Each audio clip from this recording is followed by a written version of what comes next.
The Mary Celest. When I grow up, I want to be a detective, just like my dad. He said I was born curious, which is just what a detective needs to be.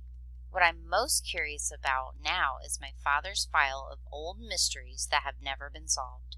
They have baffled people for years.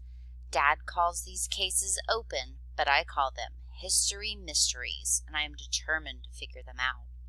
For each mystery, I read as much as I can about it. I keep a notebook in which I highlight the most important clues. Sometimes I draw a map and a timeline. And I always keep a list of important words that are special to the case to help me understand what has happened. The Mary Celeste is about a ship whose crew disappeared when they were on the high seas more than 120 years ago. The crew was never found. Though lots of people have ideas or theories about what might have happened, no one is sure. But Dad says no mystery is impossible to solve as long as you have enough clues. This is how the story goes. A brisk December wind filled the great sails of the Dei Gratia. She had left New York on November 15, 1872, to cross the cold Atlantic with a cargo of petroleum.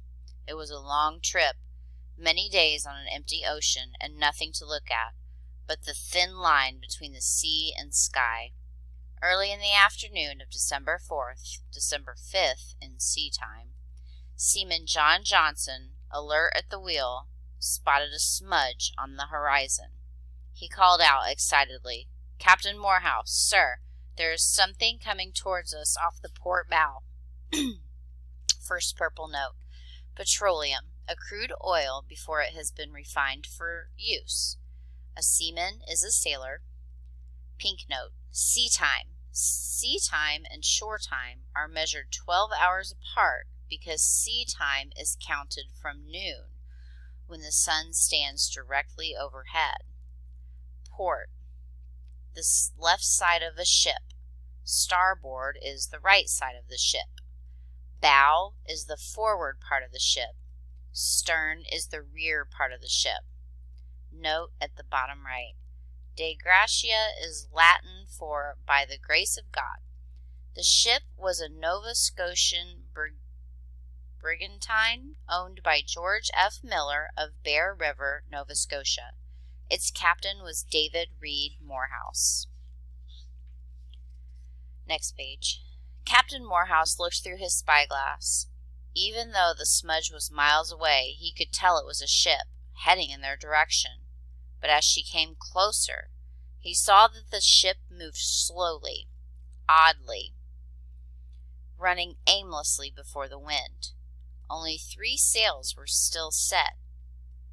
2 had been blown away, and 1 was lying loose.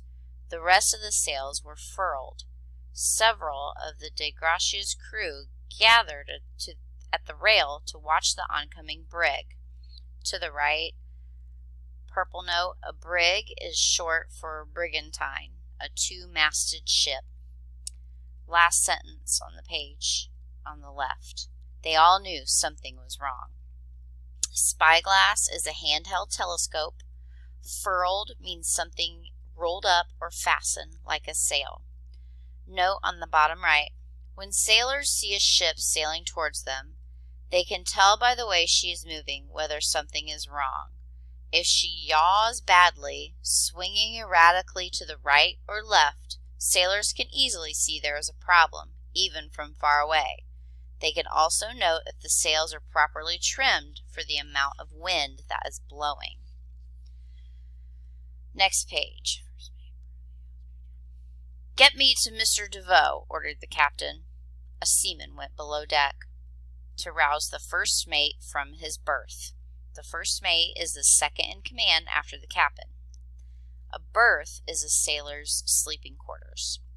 By the time DeVoe joined the captain, the other ship was near. "Look," Morehouse said, handing the mate the spyglass. DeVoe looked and saw no one else on deck. "But," he said, they fly no flag of distress. Perhaps they lie drunken below." At the wheel, Johnson laughed. They wouldn't if they had a captain like ours. Captain Morehouse laughed too, then said, "Let us hail them." Hail means to call a greeting to a passing ship. They ran up the flags that offered help. Minutes went by and they got no reply. When they sailed closer still, the captain called out through his speaking trumpet, which is a device like a megaphone used to make your voice louder. You can see one in the picture here. He was greeted by a strange silence. The last yellow note on this page, mutiny, when a ship's crew revolts against the captain, usually killing him and taking over the ship. Notebook at the bottom right, there is an entire alphabet of international signal flags. At that time, P over C flown together from the masthead. The top part of the mast meant crew have mutinied. N over D meant I must abandon my vessel. Next page. Some people believe that the Mary Celeste had a cursed history. She was built in 1860 and originally called Amazon. Her captain, Robert McClellan, took ill and died on her very first voyage. In 1867, she ran ashore in Cape Breton and had to be repaired.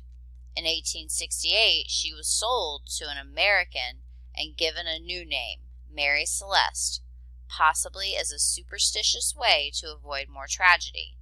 The Mary Celeste left Pier 44 on New York City's East River on Tuesday, November 5th. Because of bad weather, she anchored about a mile down the harbor, offshore. As soon as the weather cleared, she set sail again on November 7th with a light and favorable wind. When next seen on December 5th, sea time, she was 600 miles west of Portugal. "Something is definitely amiss," the captain said. "Someone must go over and see." So a small boat was lowered. 3 of the sailors, DeVoe, Johnson, and second mate John Wright, rowed across to the silent brig. Second mate is the officer who is next in rank below the first mate. The ship was a bit over 100 feet in length, with an ornamental scroll on her bow. "What is she called?" asked Johnson. He was pulling the oars and so could not see. "The Mary Celeste, out of New York," said DeVoe, reading the name on her stern. The only sounds were their own voices and the slip-slap of the waves. From the Mary Celeste there was silence. DeVoe and Wright clambered on board, leaving Seaman Johnson behind. Slowly they searched from bow to stern, but there was no one up on the deck, not even at the ship's wheel. The wheel was neither damaged nor lashed to a single course. The lifeboat that should have been lying across the main hatch was missing. Wright and DeVoe checked the ship's pumps, which turned out to be in good working order, and besides, there was little water in the hold. "Mutiny?" whispered Wright, as if afraid to say the word aloud. "Or a fever ship." "Maybe pirates," DeVoe whispered back. "Let's go on." So the main hatch is the largest or most used opening in the deck of the ship. The ship's pumps are machines for removing excess water in the ship's hold. A fever ship is a ship on which the crew have all taken ill or died from a disease, perhaps yellow fever or cholera. Notebook at the bottom right. What would the ship have looked like if the crew had left willingly? Tidy cabins, all navigational aids taken with them, foodstuffs taken as well, the hatches, doors properly closed, and the wheel tied to a specific course. If pirates had attacked them, shattered railings, broken doors, smashed cabins, indicating fighting, gashes in wood from sword or pistol fights. In fact, when the Mary Celeste crew disappeared, there were no longer pirates sailing the Atlantic. The last of them had been seen in the 1830s. Mutinies, though rare, had happened as recently as 1857 on the schooner Walter M. Towgood. Deserted or lost ships were not rare. Some recent ones of note: the French ship Rosalie in 1840 and the Spanish ship Viego in 1868. Next page. The captain's cabin sat neat and shipshape, except that the bed had not yet been made. The print of a small body was on the covers, and several toys lay scattered on the floor. An old dress hung near the bed, some India rubber overshoes standing under it. In the water closet, which is the ship's bathroom, sat a bag of dirty clothing. A rosewood harmonium stood silent against one wall. That is a kind of musical instrument, a reed organ.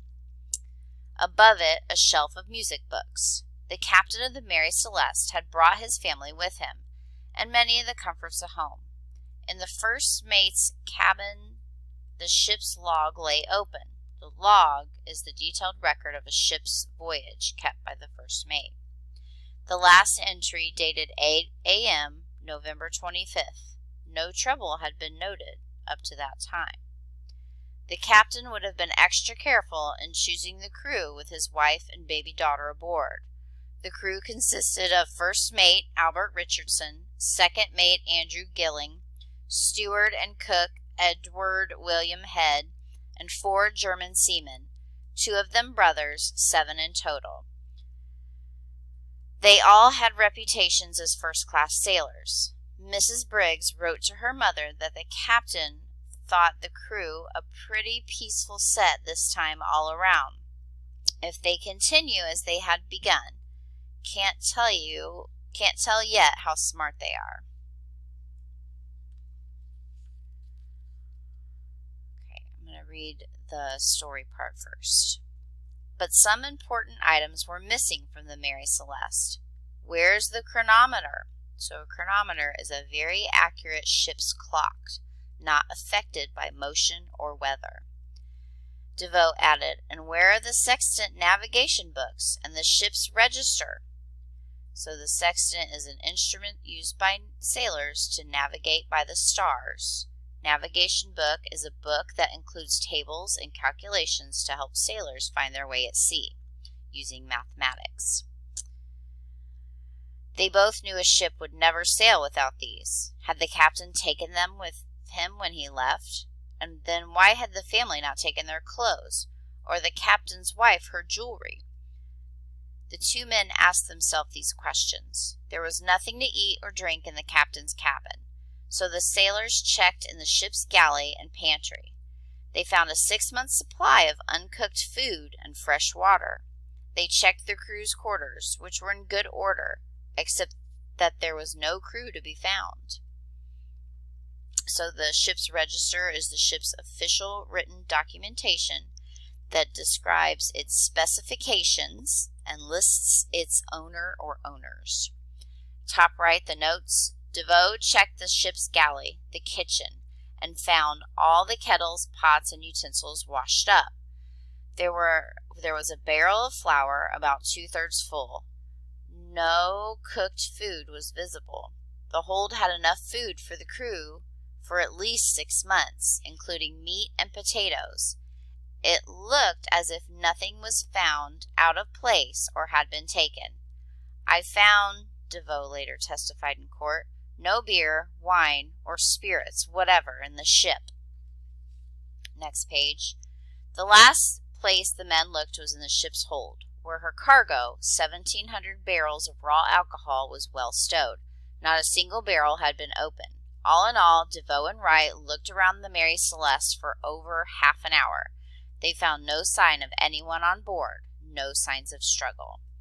So I want to encourage you and your learning coach to read the rest of this. 1, 2, 3, 4, 5. There's about 6 pages left.